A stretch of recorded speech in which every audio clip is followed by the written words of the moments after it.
मंदिर है हिंदी का सरल कविता के कुंजों में बना मंदिर है हिंदी का बना मंदिर है हिंदी जहाँ प्रभु प्रेम का दर्शन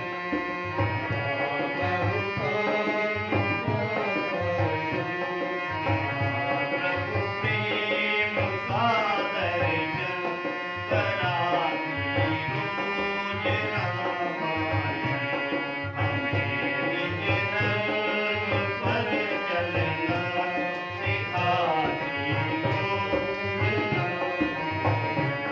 कभी वेदों के सागर में कभी गीता की गंगा में कभी वेदों के सागर में कभी गीता की गंगा में कभी गीता की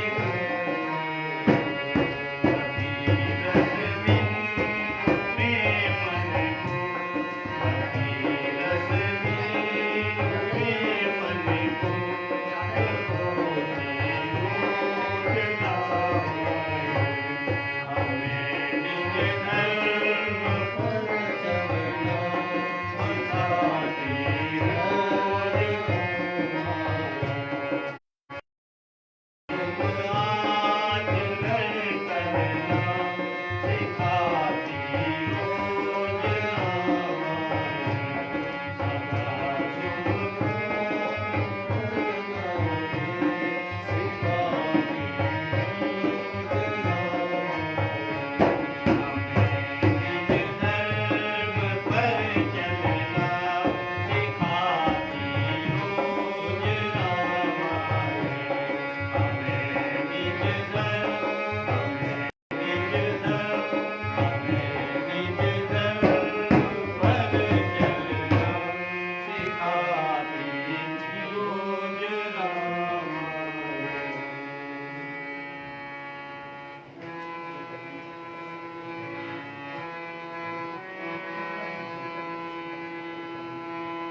हे गोपाल राधे कृष्णा गोविंद गोविंद हे गोपाल राधे कृष्ण गोविंद गोविंद हे गोपाल राधे कृष्ण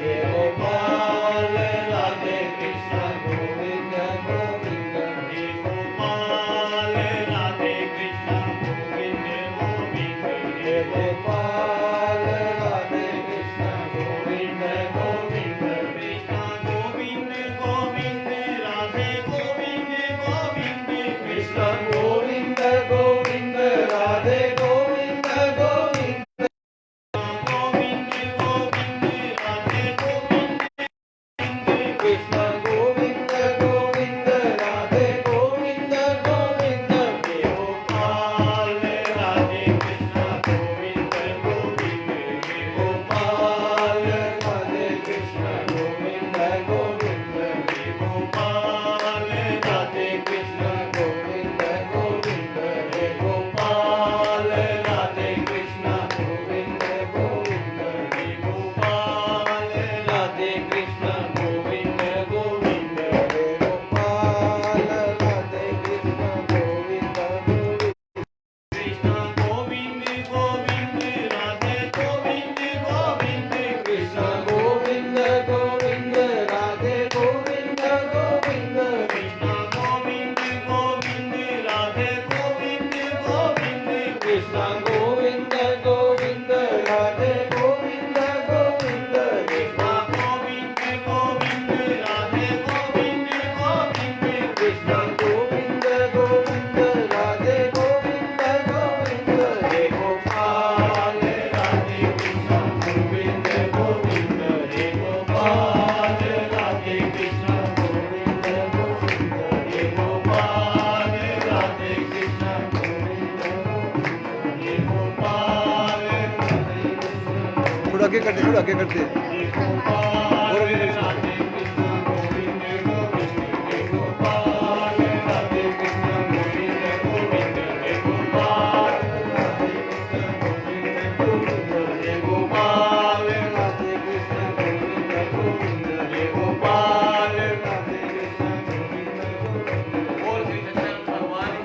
जय। श्री सद्गुरुदेव महाराज महाराज की जय।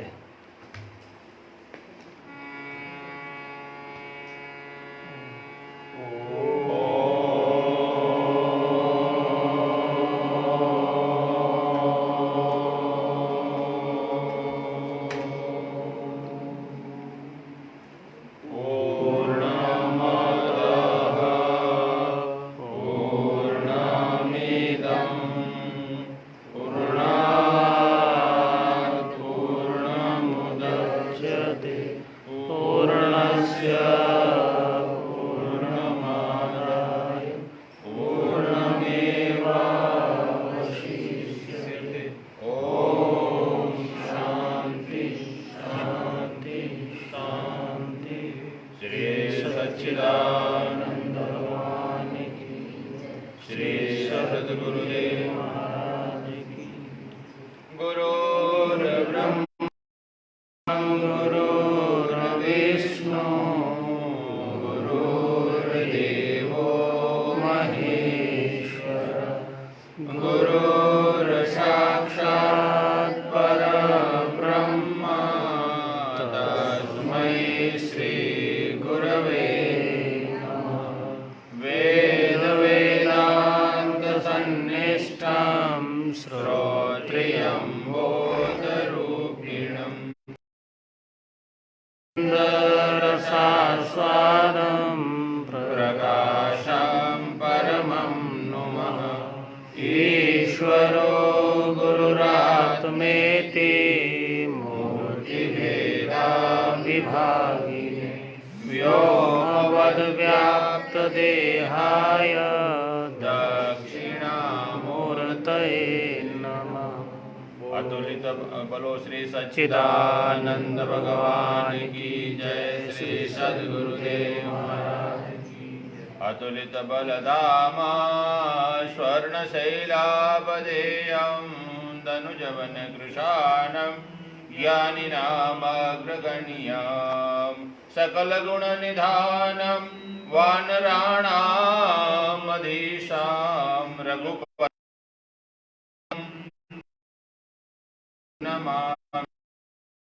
समावासं रविपुत्रं यमाग्रजं छायामार्तण्डसम्भूतं तं नमामि शनेश्वरम्। भारतीय साधना की धारा ये ग्रंथ आध्यात्मिक विषय पर और साधन लक्ष्य बताया है। जिसको साधन करना है, जिसको वास्तविक अपने में रहना है, अपनी दृष्टि अपने में ही रखनी है, प्राण को पवित्र बनाकर प्राण का जो स्वरूप स्थूल है उसका सूक्ष्म करने के लिए योग की क्या आवश्यकता है। भजन पाठ करना है, मन नहीं लगता है तो क्यों नहीं लगता है। इतने साल से प्रयास करते हैं फिर भी प्रकाश का दर्शन नहीं हो रहा है, क्यों नहीं हो रहा है, कहाँ कमी है मेरे जीवन में। इतने साल से महाराज जी सत्संग में नाद के विषय में सुनाते हैं, नाद क्या है। नाद ही एक ऐसा साधन है जिससे परमात्मा बहुत नजदीक है, फिर भी हम नाद को क्यों नहीं सुन सकते हैं। हमारा मन क्यों उत्सुक नहीं होता नाद को सुनने के लिए। उसमें हमारे जीवन में क्या कमी है। हमारी कमियां देखने के लिए सत्संग बहुत जरूरी है।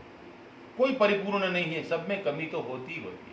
फिर भी उस कमी के माध्यम से हम कमी में रहे और परमात्मा की प्राप्ति में आगे न बढ़े तो कमजोरी हमारी विनाशक घातक बन सकती है।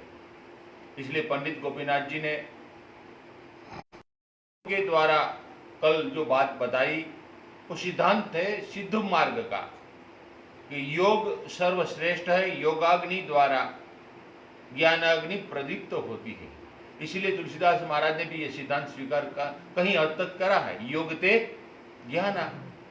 उसका मतलब है कि योग है, उसका अर्थ एक ही ऐसा नहीं है कि शरीर का एक्सरसाइज करते रहे, शरीर को ही सुंदर रखे, शरीर में ही ध्यान रखे, शरीर में कुछ कमी ना हो जाए, खाना पीना रहना सब चीज शरीर लक्षी हो जाए, एक्सरसाइज करना, प्राणायाम करना, दौड़ना ये करना, तो हमारा शरीर फायदा नहीं करेगा। ज्ञान, उससे कुछ ज्ञान से लेना देना नहीं। योग करना जरूरी। योग का अर्थ है जोड़ना, इसलिए योग की इतनी व्याख्या दी है।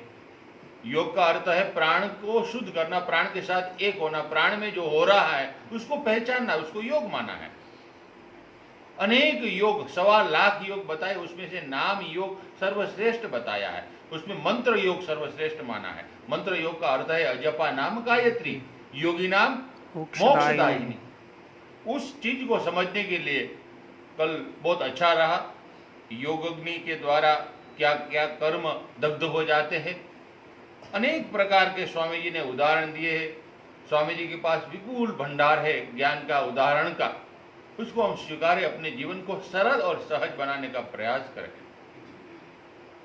भारतीय साधना की धारा में आज अध्याय 3 है। इसका नाम ही सिद्ध द्वारा सिद्ध है और बहुत अच्छा अध्याय है।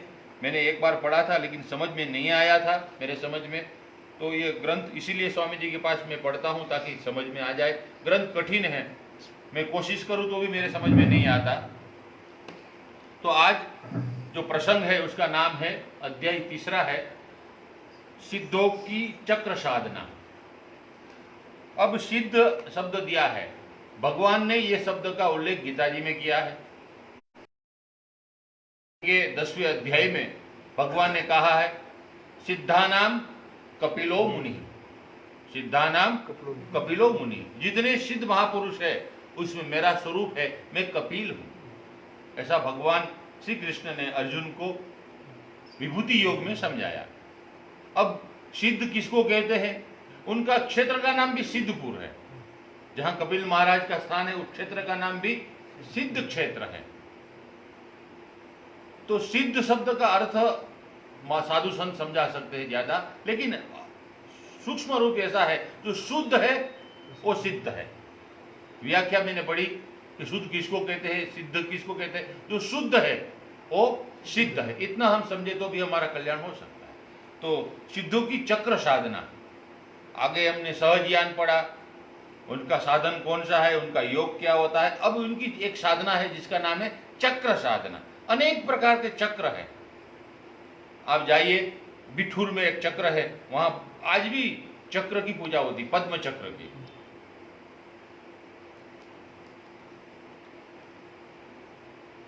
कुंडलिनी शक्ति को उद्बुद्ध किए बिना देह सिद्ध संभव नहीं है।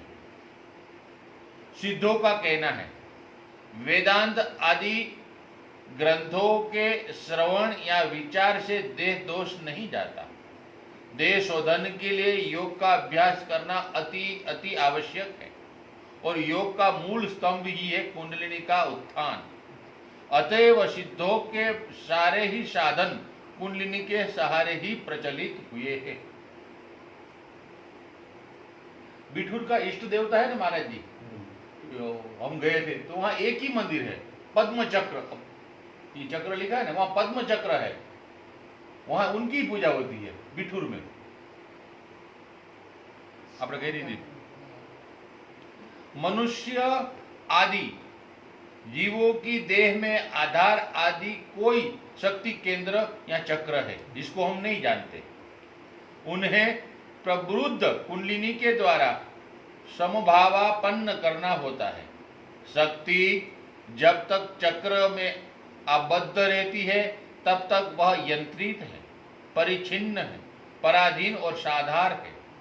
परंतु जब वह चक्र भेद करके निरालंब स्थान में पहुंचकर परम शिव स्वरूप में अवस्थित होती है, तब सारे ही चक्र प्राणहीन शरीर जैसे निष्क्रिय हो पड़ते हैं। उस समय उनकी सत्ता भी अव्यक्त हो जाती है। जिस बिंदु के आत्म प्रसारण के चक्र अथवा मंडल का उद्भव होता है, उपसंहार के समय उसी में वह चक्र विलीन हो जाता है। देवता आदि सारे ही पदार्थ चक्र के अंतर्वर्ती है। चक्र संहार के फलस्वरूप देवता आदि की भी पृथक सत्ता नहीं रह जाती। चरम अवस्था में एकमात्र वह महाशक्ति ही रहती है, जो परम शिव की अंकगता होकर परम भाव से ही विराजती है। कोई भी कार्य जब हमारे हस्तगत हो जाता है, उसमें हम निष्णात हो जाते हैं, जान लेते हैं, तो उसको सिद्धि कहते हैं। अब कई लोग ऐसे हैं, ग्रंथों के जैसे रामायण है, रामायण की सिद्धि हो जाती है, वो पढ़ लेते हैं रामायण, ये कंठस्थ हो जाता है और उसको सुना लेते हैं। उस सिद्धि के द्वारा उनका जीवन आगे चलता है। ऐसे ही इस मार्ग में जब आगे बढ़ता है साधक कोई, तो प्राणों अपने हस्तगत कर लेता है, अपने मन को अपने हस्तगत कर लेता है, अपने अधिकार में कर लेता है। अभी हम मन के अधिकार में होते हैं, जैसा मन कहे वैसा करते हैं, लेकिन फिर ऐसा नहीं है। वो बुद्धि, चित्त, अहंकार सब उसके अधीन हो जाते हैं, उसका अंतःकरण उसके अधीन हो जाता है पूरा, तो उसको सिद्ध कहते हैं। बाहर से कोई चीज साधनी नहीं है। किसी भी वस्तु को जब हम साध लेते हैं, अपने बस कर लेते हैं, तो वो सिद्धि हो जाती है। उस सिद्धि के द्वारा उसको फिर आगे बढ़ना होता है। अब यहाँ जब परमार्थ मार्ग में जो चलते हैं, उनके लिए सिद्धि है। मन, बुद्धि, चित्त, अहंकार, प्राण आदि को अपने वशीभूत करना, अपने अधिकार में कर लेना, वो हमको न चलाए। जैसा मन कहे ऐसा नहीं, जैसा मैं चाहूँ ऐसा होए, मूल रूप से वो ज्ञान के बिना नहीं होता है। क्योंकि जब तक हमको अपने अस्तित्व का पता नहीं लगेगा मैं क्या हूँ, तब तक ये नहीं हो पाता है। अस्तित्व का पता लगे तब उसके साथ युक्त होता है वो, और फिर ये अपने बस में हो जाते हैं, तो वो सिद्धि कहते हैं। अब कई प्रकार के चक्र होते हैं। जब बहुत से लोग बैठकर कहीं पर साधना करते हैं, तो उसको धर्म चक्र कहते हैं। मैं वो पठानकोट में जाता था, एक प्रोफेसर गुलेरिया थे, वो आनंद मार्ग एक तांत्रिक मार्ग था, उसके अनुयायी होते थे।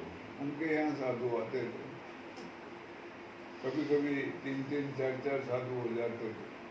तो मैंने वहाँ देखा, तो वो बीच में अपने गुरु आनंद मूर्ति उनका नाम था।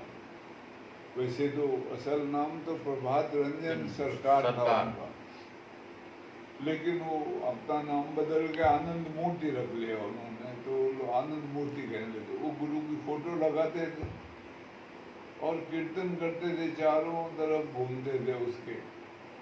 ये गुलेरिया भी उनमें होता था।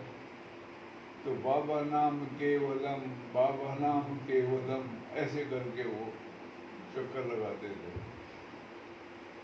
तो मैंने कहा ये क्या है? तो वो कहते थे धर्म चक्र है हमारा, इससे हमारी निष्ठा पूरी होती है गुरु के प्रति, इसलिए इसका जाप करते हैं हम। तो फिर काशी में रहा मैं, वहाँ भी जाता था इधर उधर घूमने के लिए, तो वहाँ भी एक महात्मा वो हिरिंग चक्री की पूजा कराते हैं, पुल के पल्ली तरफ है वो, उनको भी स्वामी राम कहते हैं।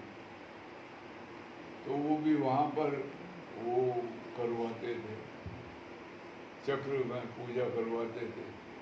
तो अलग अलग ढंग से ये साधना की पद्धति में बहुत से लोग इकट्ठे मिल करके, अब ये जैसे ऐसे यहाँ बैठे हैं, सत्संग होता है, इसको भी एक रूप से धर्म चक्र बोल सकते हैं।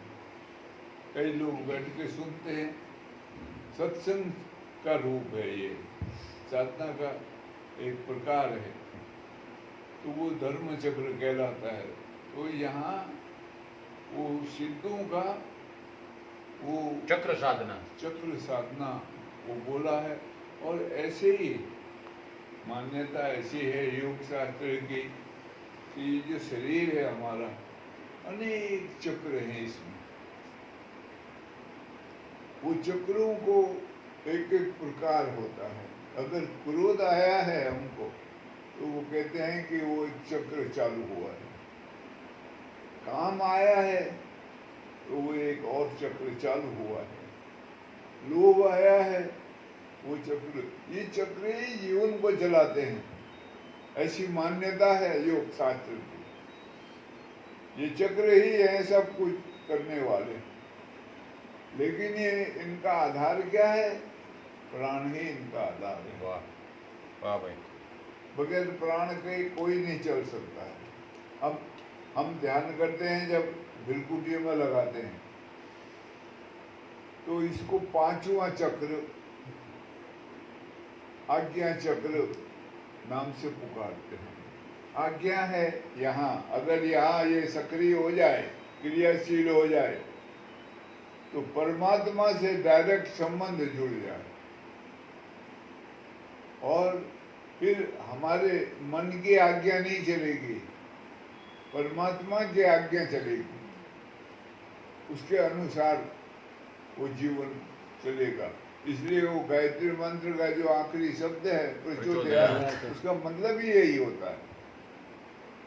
अब जो मेरी बुद्धि है वो तेरे द्वारा प्रेरित होगी, संचालित होगी।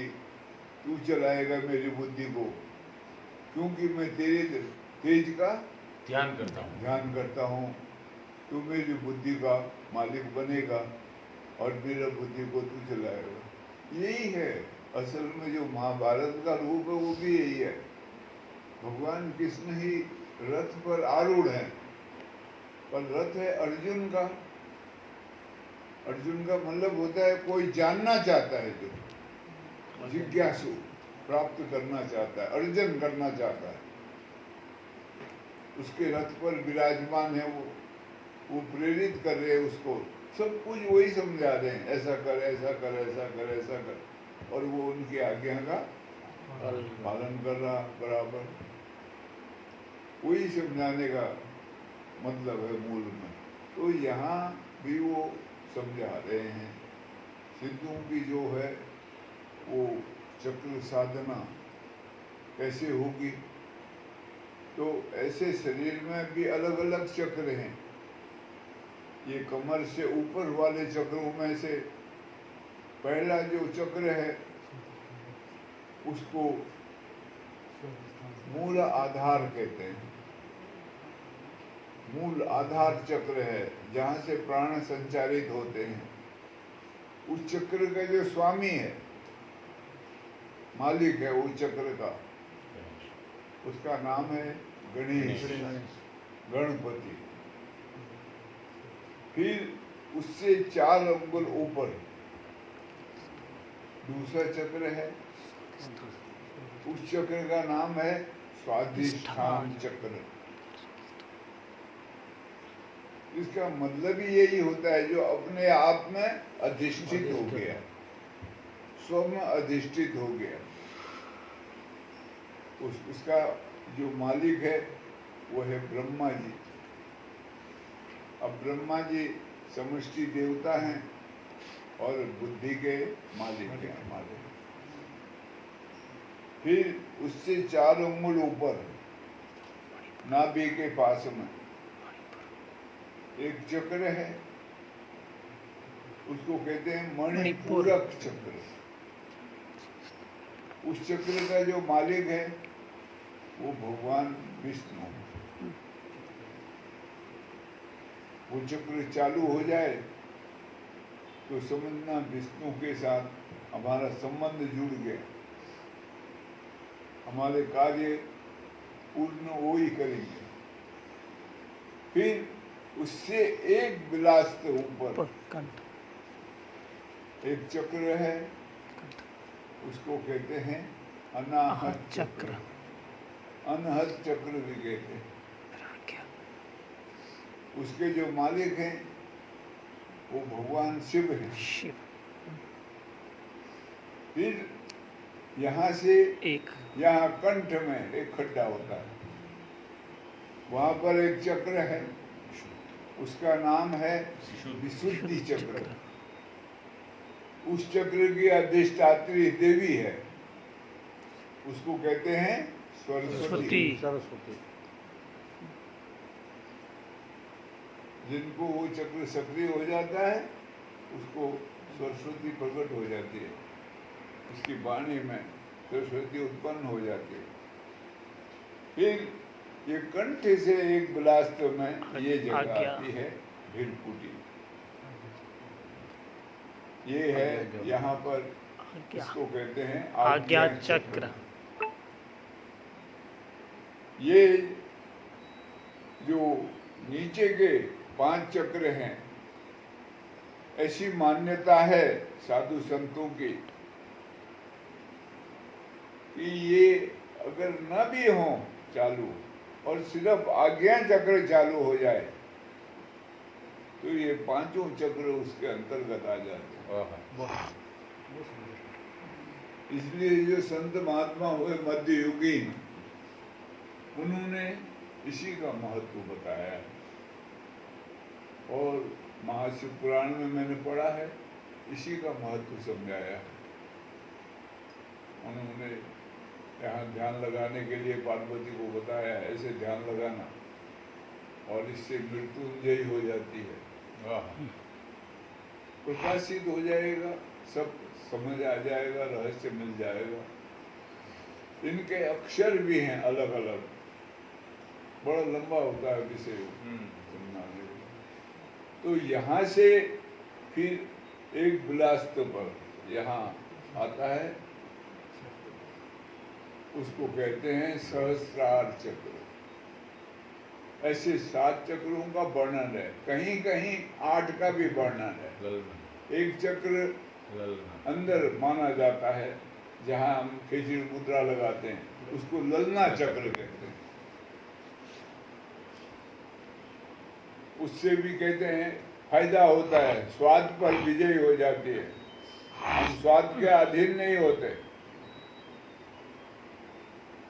ऐसे ऐसे हर एक चक्रों का हमारे शरीर से संबंध है और उनके द्वारा सब कार्य संपन्न होता है। वो सक्रिय होते हैं टाइम टू टाइम। वो कहते हैं नींद आ रही है तो नींद का एक चक्र है, वो सक्रिय होता है तो नींद आ जाएगी। अगर जागना है तो दूसरा चक्र सक्रिय हो जाता है, वो जगा देता है। ऐसे सारे कार्य कहते हैं चक्रों के द्वारा हो रहे हैं। तो अब ये सब चक्रों का जो आधार है, मूल जिसके आधार पर ये चक्र कार्य कर रहे हैं, वो प्राण है। प्राण है तब ये सब चक्र कार्य करते हैं, प्राण नहीं है तो कोई कार्य नहीं करेगा। इसलिए पुराने समय से संत महात्माओं ने ज्यादातर प्राण की साधना साधी है। प्राण को भस्म करने से सब चक्र भस्म होते हैं और अपना अपना कार्य करते हैं। और प्राण अगर सक्रिय नहीं हो, प्राण भस्म नहीं हो, तो ये चक्र अपना कार्य करके हमको संसार में भ्रमित करते दौड़ाते हैं। ऐसे ये जो इनका मूल साधन है वो वही है। इसलिए भगवान अपने को कपिल ऋषि कहेंगे। सिद्धू में जितने भी सिद्ध हुए उनमें कपिल का विशेष नाम है। उन्होंने ये सांख्य शास्त्र की रचना करी है और ये ज्ञान का शास्त्र माना जाता है और पुराना शास्त्र माना जाता है। उनकी माँ का नाम था देवहूति, उसको दीक्षा दी थी उन्होंने। पिता का नाम था कर्दम ऋषि।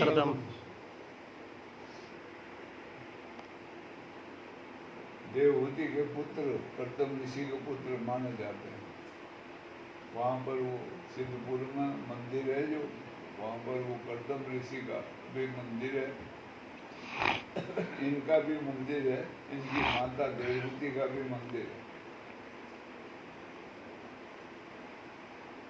तो इसलिए वो यहाँ चक्र साधना जो है सिद्ध पुरुषों की, जानकार, जिनको सिद्धि प्राप्त हो गई है अपने जीवन की, कहीं संसारिक कोई वस्तु की नहीं।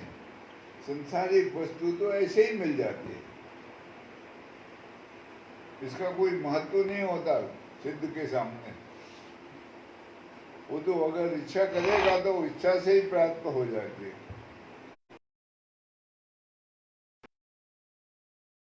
सिद्ध होना चाहिए अपने आप का, किसी का नहीं। ये तंत्र का मतलब भी यही होता है, व्यवस्था। जीवन की जो व्यवस्था है वो हमारे बस में हो, हमारा सोच, करनी, कथनी, सोचनी सब एक हो, अव्यवस्थित न हो जीवन। अब हम करते कुछ हैं, सोचते कुछ हैं, तो सब जीवन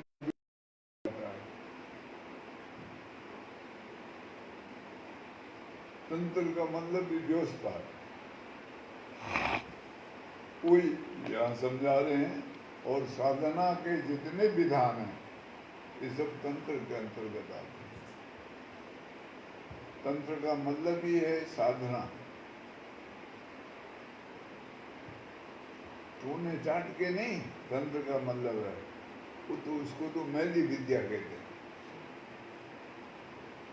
वो फिर संसारिक होती है, संसार की इच्छा पूर्ति करती है। ये जितने भी होते हैं ये पैसों के पीछे बड़े बड़े गलत कार्य कर देते हैं, तांत्रिक बलि चढ़ा देते हैं, मरवा देते हैं, बहुत उल्टे सुलटे काम करते हैं। पेपरों में आता रहता है, ऐसे सुनते रहते हैं।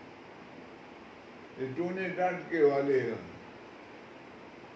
ये नहीं है। तंत्र विद्या है, और उसका मतलब है जीवन को व्यवस्थित करना।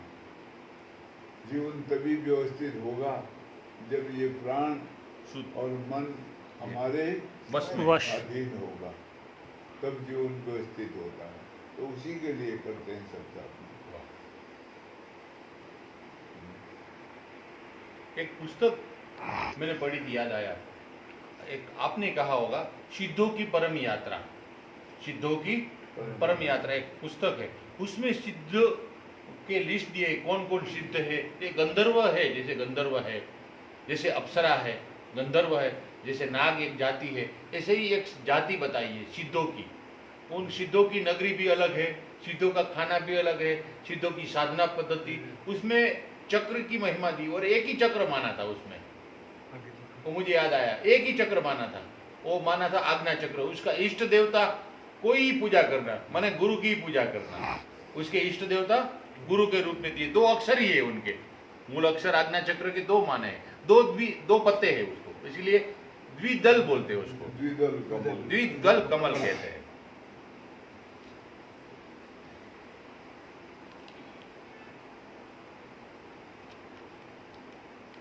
भाग्यशाली है महाराज जी। मैं कहूंगा आपको एक बात,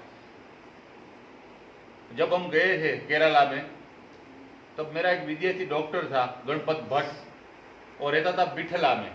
बिठला आया है मैंगलोर से आगे, मत्स्यगंधा एक्सप्रेस से गया था मैं, हम गए थे।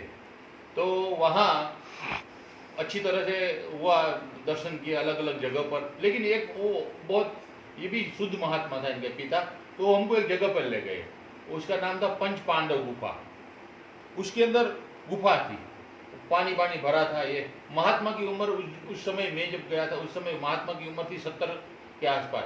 तो बोले ये महात्मा को हम सेवा करने आते हैं और दर्शन करने आते हैं। महात्मा 30-40 साल से बैठे। मैं दर्शन करने गया, पूछा, हिंदी जानता था महात्मा, तो हिंदी में, संस्कृत भी जानते थे वो महात्मा जी। तो बातचीत हुई, बोले मैं 30 साल से मूलाधार चक्र की साधना करता हूँ, वो सोया हुआ है, उसको सीधा करना है। 30 साल हो गया मूलाधार की साधना में, और कहा अब कब आज्ञा चक्र में पहुंचेगा। अब 30 साल तो लेकिन कहने का अर्थ है कि ये रास्ता जो है राजयोग, कल मैंने पढ़ा था उसका, राजयोग और राजगुज योग, ये समझ में आ जाए तो जिंदगी बहुत सहज और सरल बन जाएगी भाई, बहुत सरल। भाग्यशाली हम, इसलिए मैं बार बार बोलता हूं, अच्छा नहीं लगता, ये हमारे जैसा भाग्यशाली कोई नहीं, ऐसा रास्ता मिला है, जितना लाभ आंतरिक लेना है वो ले सकता है, अकेले में ले सकता है जितना लाभ, और नहीं समझ में आए तो एक नहीं हजारों जन्म इसी मार्ग में चला जाएगा, कुछ हाथ में नहीं आएगा। थोड़ी उसकी युक्ति होनी चाहिए। ठीक है, शत्रु दो ही है, वो अभी नहीं बताऊंगा, इसमें रुकावट के लिए दो ही शत्रु है, ज्यादा शत्रु नहीं है, लेकिन वो समझने जैसा खेल है। बहुत भाग्यशाली है, हमको कॉलेज में बिठा दिया, प्राइमरी नहीं, प्राथमिक नहीं, माध्यमिक नहीं, उच्च माध्यमिक नहीं, डायरेक्ट कॉलेज के स्टैंडर्ड में बिठा दिया। थोड़ा कठिन लगेगा शुरुआत में, लेकिन इस जैसी साधना कोई नहीं है। वो एक महात्मा 30 साल से मूलाधार की साधना कर रहा है, फिर भी बोले थोड़ा हुआ, अभी पूरा तो नहीं हुआ।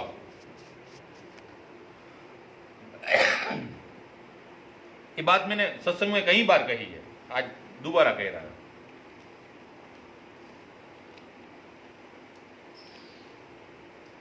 सिद्ध योगियों ने देह में अनेक चक्रों की सत्ता का आविष्कार किया है, खोज करी है, अनुसंधान में लगे हैं। सभी चक्रों के आधार आदि 6 चक्रों के अलावा भी और अनेक चक्रों का विवरण अनेक साहित्य में, बौद्ध साहित्य में, जैन साहित्य में, वैदिक साहित्य में, पुराने साहित्य में, साधु समाज के साहित्य में प्रतिष्ठित है। अधिष्ठान के ऊपर कटी स्थान में कुंडलिनी चक्र, मणिपुर के ऊपर गुप्त चक्र, आज्ञा या मणिपुर के ऊपर ललाट स्थान में 32 दलों का चंद्र चक्र, मूर्धस्थ ब्रह्मरंध्र के ऊपर तालु स्थान में 64 शतदल मई तालु चक्र के ऊपर भ्रमर गुफा में 108 दलों वाला ब्रह्म चक्र को पार करके शिखा स्थान में असंख्य दलमय कोलाहट चक्र, ये कश्मीरी सेवजम से लिया गया है। इन सभी चक्रों का विवरण नाथों के ग्रंथों में खास मिलता है। उक्त चक्र राजी में तालु चक्र से ही श्वास निवृत्त होता है। ब्रह्म चक्र में स्थिति होने से मौन चक्र में अव्यक्त शक्ति का अधिष्ठान होता है। यह शून्य स्थान 21 ब्रह्मांडों इस शून्य में प्रविष्ट हुए बिना भाव का बोध नहीं, इस परम शून्य अवस्था में प्रवेश को ही मुक्ति का निर्वाण कहते हैं। इस संबंध में सिद्धों की उक्ति इस प्रकार है, कहा गया है, योगी न जायते न म्रियते न गच्छति न अनागच्छति, स योगी तिष्ठति युगे युगे ज्योति समत्वेव। वाह।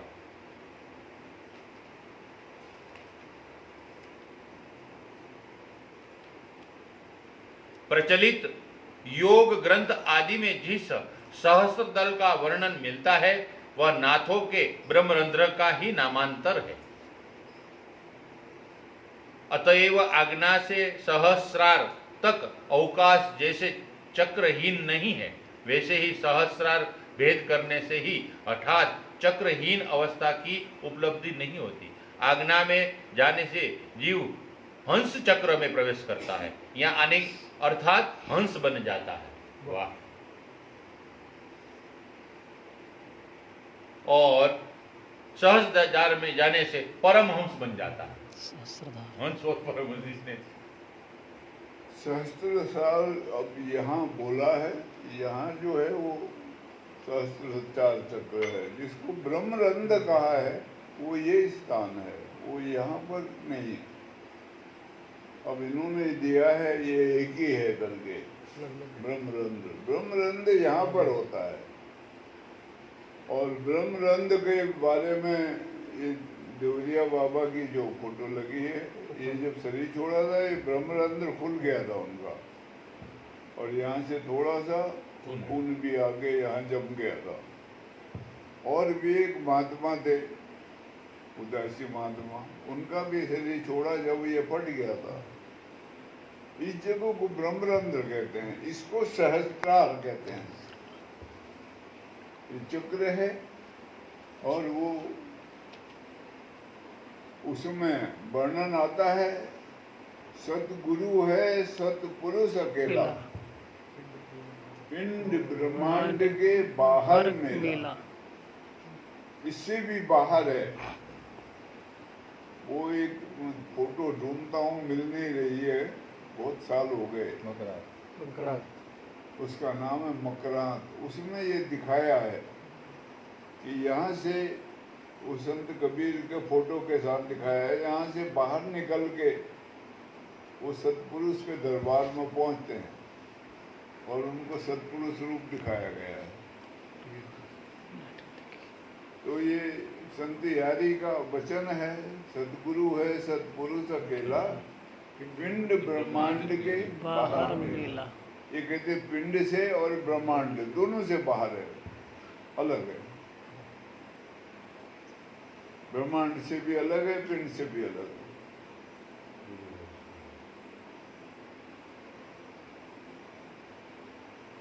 और गुरुवाणी में ऐसा आता है, सतगुरु वाही का नाम, जिन्हें सतपुरुष की है पहचान, ताके संग सीख उधरे, नानक हरि गुणगान। वो कहते हैं सतपुरुष, जो सतगुरु है वही है वो जिसको सतपुरुष की पहचान है, जानकारी है। कहते हैं उसके साथ जो शिष्य लोग हैं उनका उद्धार हो जाता है हरि गुण गान करने से। ऐसा उसमें वर्णन आता है। तो ये अलग अलग भाषाएं हैं, अलग अलग है, लेकिन जहाँ तक मेरे विचार का है, मेरी सोच है, वो ब्रह्मरंध्र ये स्थान है जहाँ से प्राण शरीर में आता है। कभी बच्चा पैदा हो तो देखना उसको, यहाँ पर खड्डा होता है, त्रिकोण होता है, एक छोटा सा त्रिकोण यहाँ पर होता है, उससे प्राण आता है, उसको वो माता दबा दबा के भर देती है, बाद में भर जाता है वो। ये जगह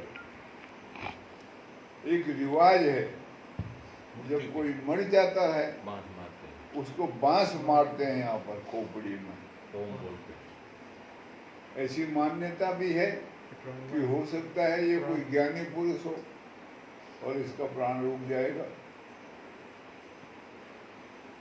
तो उसको कपाल क्रिया कहते हैं। इसमें भी है, ऐसी भी मान्यता है। अभी कईयों को नहीं पता होता है, कईयों को पता होता है। पंडित आगे जो करते हैं जब, तो वो ये करवाते हैं। तो ऐसा वो है। ब्रह्मरंध्र इस जगह को कहते हैं, सहस्त्रकाल इस जगह को कहते हैं। सहस्त्रकाल में 1000 पंखुड़ियों वाला उस उल्टा हो जाए को जाता है। संसार में कोई कितना बड़ा साइंटिस्ट हो जाए, कितना बड़ा बुद्धिमान हो जाए, तो उसको कहते हैं 15 पंखुड़ियां खुल गई, उसकी खुली हो। लेकिन कोई महायोगी हो जाए, उसका सहस्त्रदाल कमल पूरा उल्टा हो। वाह भाई वाह। ऐसी मान्यता है योग शास्त्र की। उसी को विप्र शब्द से भी इस्तेमाल किया। वाह,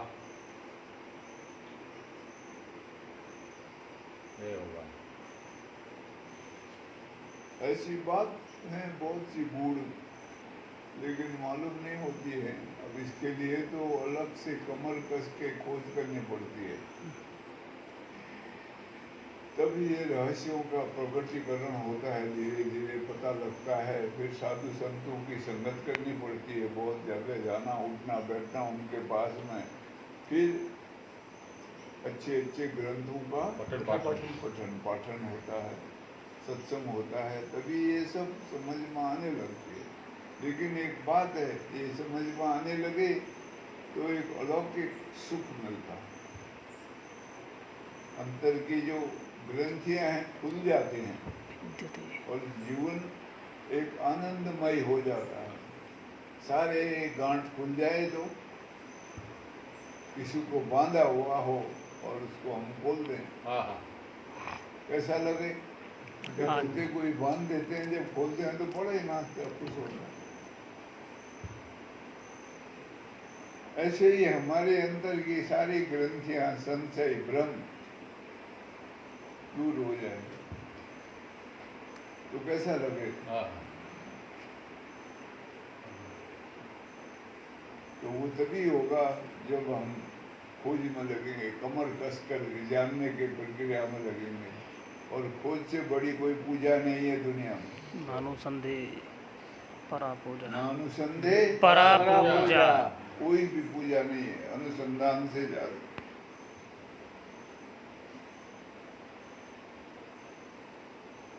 अब चिंता समाप्त हुई संसार की, हमारा मन संसार से हट जाए, अलग हो जाए, तभी ये सब संभव होता है। अब जब संसार की चिंता आ जाएगी तो फिर अनुसंधान नहीं होता है। वो जो भाव आएगा उसी का अनुसंधान होता है। बेटे का, बेटी का, घर बार का, गृहस्थी का, जमाने का, नाते रिश्तेदारों का, लोगों का ख्याल होता है। लोग क्या कहेंगे, ऐसा बहुत भाव होता है लोगों का। अरे लोग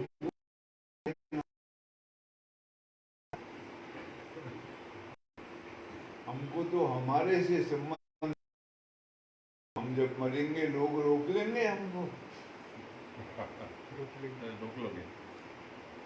कोई बचा लेगा? कोई नहीं। पर ऐसी मानसिकता, मान्यताएं बनी होती हैं हमारे, और वो दूसरों के निगाहों में जीने की आदत पड़ जाती है। सबसे बड़ा ये बंधन होता है।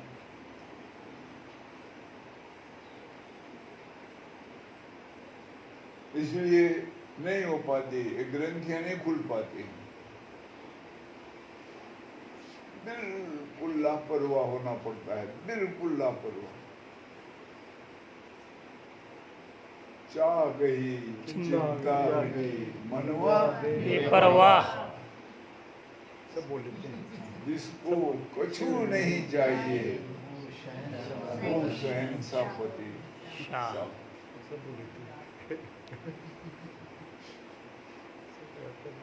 वही शहंशाह है जो अपने आप का मालिक है। पर बस जीव सुबस भगवंता, जीव श्रीकंता मुर्दा भेद यद्यपि कृत माया, बिनु हरि पर बिन न हरि हरि जाए न कोटि उपाया। इस साधना के द्वारा हरि का मतलब ही हरण कर ले। जो हाँ, हमारे जो मोह का हरण कर ले वो हरि, उसको हरि। हरि कहते हैं। ये साधना को ही हरि कहते हैं।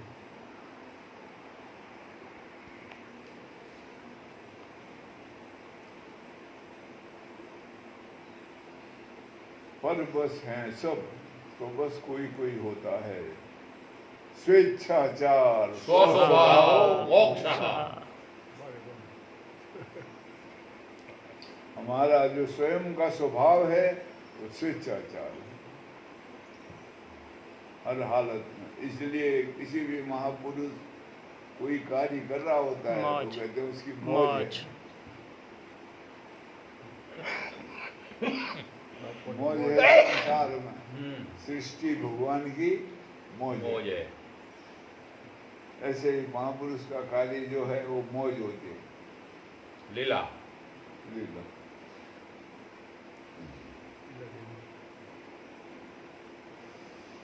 झलक मिलती है कभी कभी लीला की, हाँ,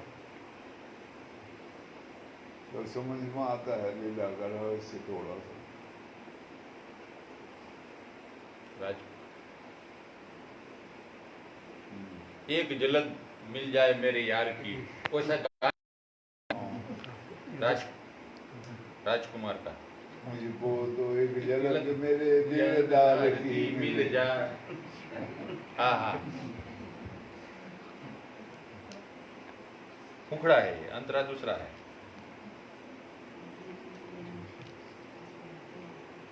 संन्यास योग क्या है? अभी आई बात। संन्यास योग, हम तो खाली पढ़ने वाले हैं। इसमें से ऐसा नहीं लग रहा है कोई ले।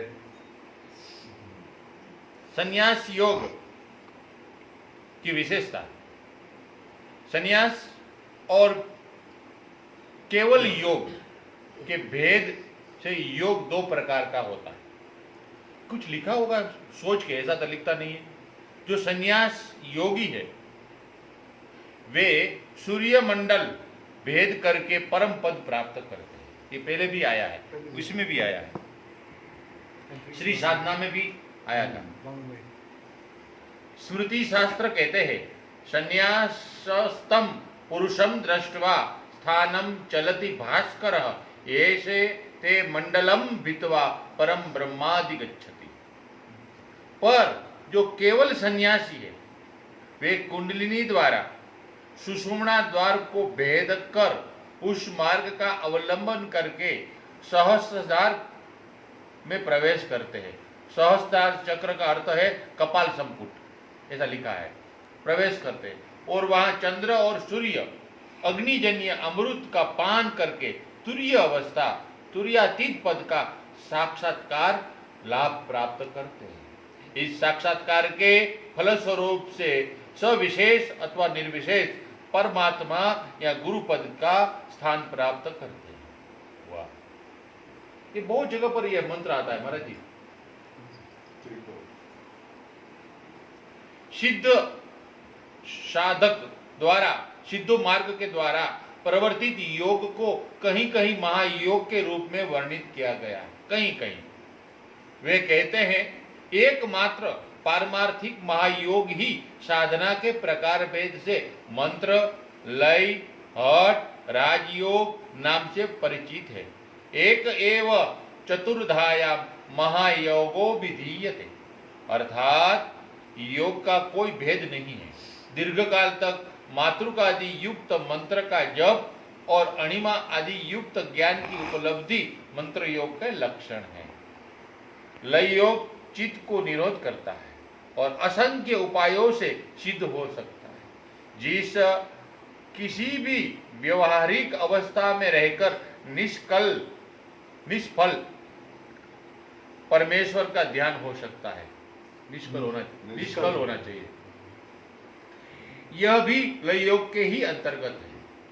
20 प्रकार का अवयव विशिष्ट योग ही हठ योग है। यम आदि अष्टांग एवं महामुद्रा आदि द्वादशांग हठ योग साधना के ही 20 अंग है। द्वादशांग के नाम है महामुद्रा, महाबंध, महाभेद, खेचरी, जालंधर, उड़ियान, मूलबंध, नादानुष्ठान।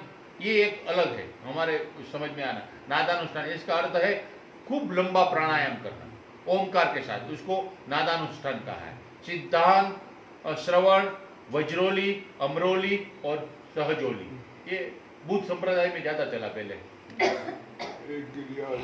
हाँ, हठ योग के एक से ही सब सिद्ध हो जाते हैं। मैं बताऊं, अगर वो आ जाए सिद्ध आसन में बैठना, उससे ही सब 4-5 उसके अंतर्गत होते।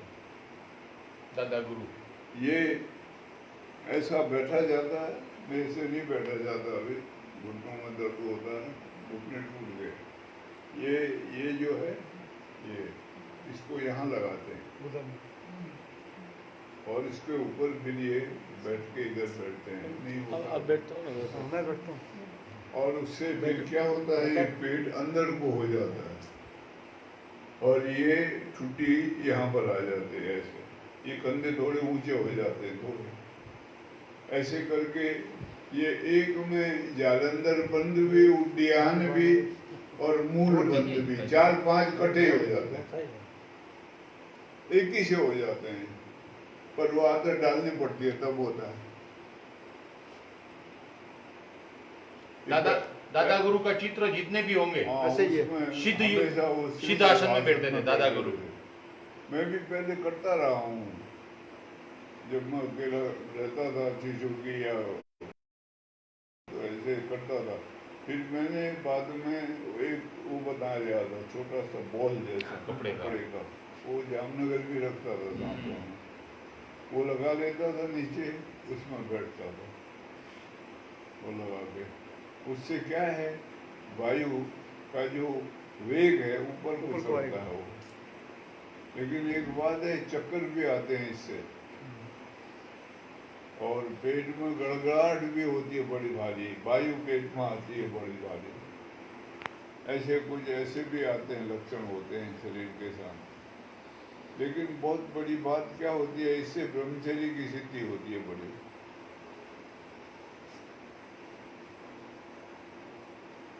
तो ये ऐसे एक के साथ ही 4-5 इकट्ठे हो जाते हैं। खिचड़ी मुद्रा लगा लो तो 5-6 इकट्ठे हो जाते हैं एक के साथ। मूल बंद, उद्यान बंद, जलंधर बंद, खिचड़ी बंद, ये सब इकट्ठे हो जाते हैं। लेकिन अब ये ऐसा है, इसमें खोज करने वाला हो तभी है। अब ये संन्यास का दिया है जिक्र, सन्यासी में भी कोई अच्छे गुरु का शिष्य हो, उसने सीखा हो ये थोड़ा, और उसको भाव हो मन में, जिज्ञासा हो, जानने की प्रयास करे वो, यही तब है। अब सन्यास के कपड़े पहन लिए, पता कुछ नहीं है, खाली लोगों को दिखाने के लिए अब यहाँ वो सन्यासी हो गया था, और जयनंद चोरी करके सारा वो डुप्लीकेट चाबी बना रहा है, बताओ। अब ऐसा जब भाव है मन में तो क्या है ये, चोर है। अब डुप्लीकेट चाबी बना के लाना ये कोई भले आदमी का काम तो नहीं है। अब वो अंदर पड़े हुए थे, कुछ सामान ले गए वो। अब मेरा तो ऐसी चल रहा है, कुछ ही फर्क नहीं, और रत्ती भर भी, एक रत्ती भर भी मन को दुख नहीं हुआ। वो अजमाया मैंने, यहाँ भांडे बर्तन, वो सोलर कुकर वगैरह सब बेच गया।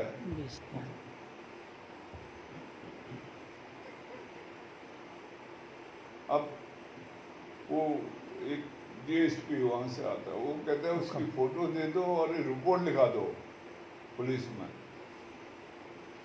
तो वो हिंदुस्तान में कहीं भी होगा तो मैं उसको पकड़वा के मंगवा लूँगा।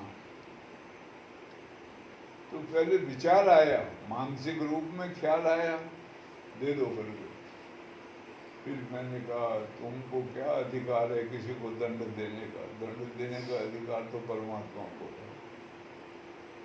जैसी करनी होगी वैसी भरनी होगी, वो देगा दंड, जाने दो। नहीं भेजा मैंने फोटो, नहीं तो फोटो भी मंगवा ली थी और रिपोर्ट लिखने के लिए भी बोला था मैंने, कल रिपोर्ट लिखा देंगे उसको। फिर ऐसा भाव आया मन में, अब ना अब दंड मिलेगा। हो सकता है उसका कर्जा देना होगा, मैंने वो ले गया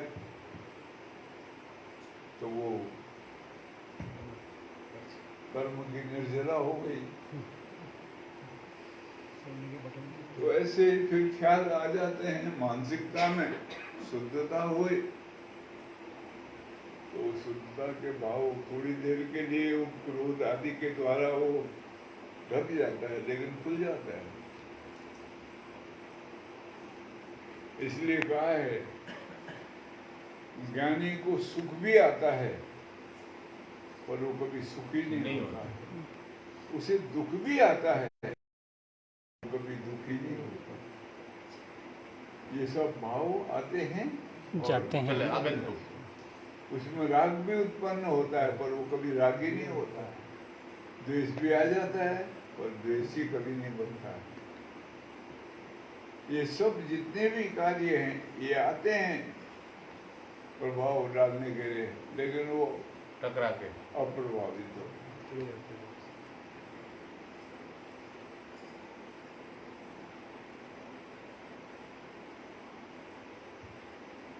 दुख आएगा, दुख से दुखी नहीं होगा। सुख आएगा, सुख से सुखी नहीं होगा।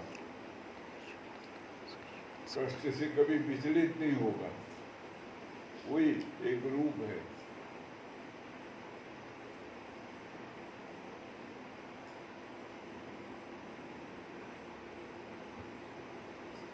न भय काहू को देत है, न भय काहू को आन, जन नानक सुंदरे मना ज्ञानी ताहि पछान। किसी को भय भी नहीं देता है, किसी का भय स्वीकारता भी नहीं। मेरे को वो सन्यासी की सीख याद आती है। हर्षवर्धन को बोला था, अरे राजन, एक सीख लेना मेरी, कभी किसी सन्यासी को राजदंड का भय मत देना। सन्यासी काल से भी नहीं डरता है। वो अगर डरता है गुरु, तो सिर्फ अपने गुरु, क्योंकि उसका मार्ग अवरुद्ध अवरुद्ध न हो।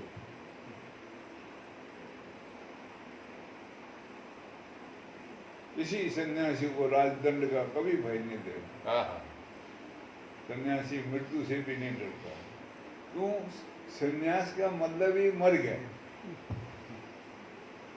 अब दूसरा जन्म हो गया उसका। वो पहला वाला मर गया, इसलिए वो श्राद्ध कर देते हैं उसका शांति। जब संन्यास देते हैं तो श्राद्ध शांति करते हैं। उसका नाम बिरजा हवन करते हैं। विधि विधान है, बड़े कुछ हैं, समझने लायक बातें हैं, बहुत आनंददायक बातें हैं। पर ये तभी संभव है जब हमारे अंदर जिज्ञासा का भाव जगे, जानने की तीव्र इच्छा हुई। व्यर्थ जा रहा है जन्म, खाली पेट भरने में, इंद्रियों को भोग देने में लग गया टाइम बर्बाद। सोच आए, विचार आए, मेरे बाप दादा परदादा सब बड़ी बड़ी योजनाएं बनाई हूँ, कहाँ गए? क्या मिला उनको? ऐसी सोच आए, विचार आए, बैठे, तभी संभव हो। मेरे को क्या मिलेगा? क्यों न इस तरफ चल के जानने का प्रयास करूं? आगे भी जाने न, पीछे भी जाने न, जो भी है बस एक दिन पर। जानता है कोई आगे पीछे?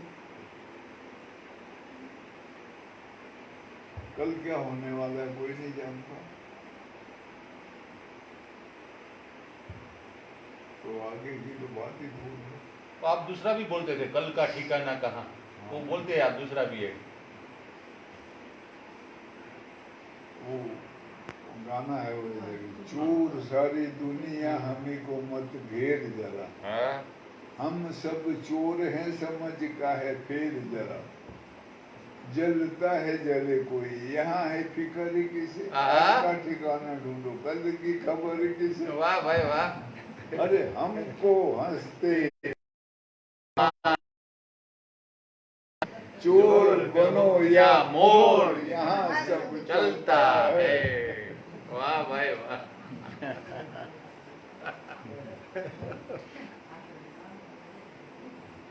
ऐसा है। ऐसा है भाई।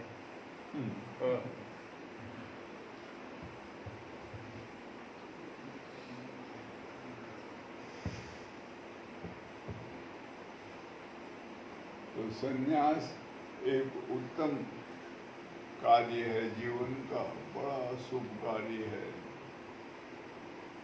यात्रा का पड़ाव है वो। संन्यास हो और भजन कर रहा है, भजनिक साधु हो बैठा हुआ, फिर देखो जय जयकार हो जाए उसकी।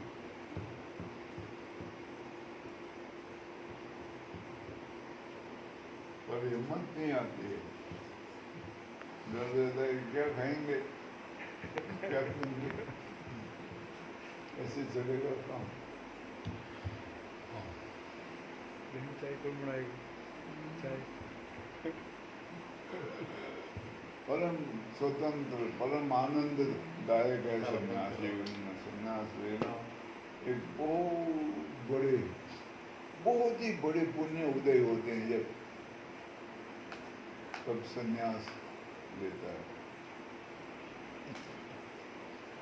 हिम्मत करके भगवान के सहारे जीने